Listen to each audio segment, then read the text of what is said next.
setting up a V1 car is a challenge.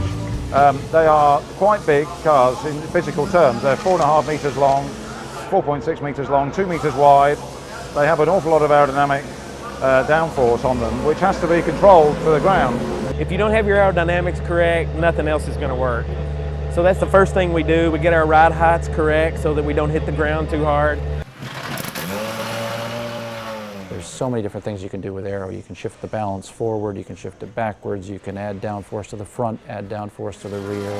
And we're constantly changing the car, trying to find the best balance. For someone like Road Atlanta, say, where you've got long straights, you need to have a car that's obviously fast in a straight line, which means you want to run as little downforce or aero as possible, which creates drag. So you kind of get the balance. That equals grip, but also it equals drag in a straight line. So you're always trying to balance where you can have as little downforce as possible, but as much mechanical grip in the corners.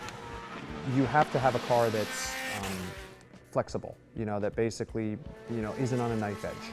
It can go around the outside of somebody. You can get on the brakes quickly if you need to, and the car won't swap ends. Especially in our type of racing, where you aren't driving the same line every lap. You're going to be coming up on, you could be racing someone who's absolutely in your category, and you're going head to head.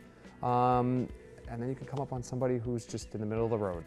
And you've got to have a car that can cope with both situations well. When you're setting a car up, the big mistake is to change too much. You've really got to be a nitpicking pain in the arse and just a fraction here and a fraction there. Otherwise you just get the balance swinging from one way to the other and you'll never get the car set up.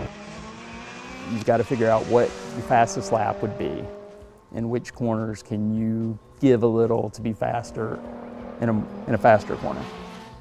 And some tracks always have one place you have to just say the driver's just going to have to get it through there on his talent. I can only get the car so good for that corner and have the car mega in this corner. I can't quite get it mega in both, but which one's going to give us the fastest lap time? The rule of thumb is that the place you're going to make up or lose the most time on any track is the slowest corner, always, because you spend the most time in it. So that's always going to. So you tend to want to lean toward getting your mechanical grip as good as possible.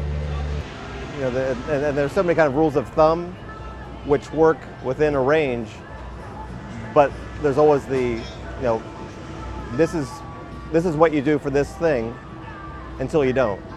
So it's never a simple, well, the car's oversteering, so I'm going to soften the rear sway bar, because if you just do that and say, well, that's what's going to make it great for the race, you go out in the race and, oh, well, actually, this is the one time where that doesn't work. You've got several counter-opposing limitations. You're quite over-constrained, really, as engineers sometimes, that you've got to tick all these boxes to the tyre satisfaction, and that's the key, is the tyre. Because ultimately, the tyre is the only bit of the car that's in contact with the road, more often than not. And you've got to keep those tyres happy with good contact patch area and load variation to a minimum and that sort of thing. So it's all damping and springs and all that kind of thing, bump rubbers. So it's a myriad of different contravening requirements, if you like. It's a balancing act, between aero, mechanical grip, driver feel. You have to kind of, I think, bring that variety of factors to play, and that's how you come up with a setup. And thankfully we've got great technicians who every weekend are giving us cars, that we go out with, and they're fast right off the truck.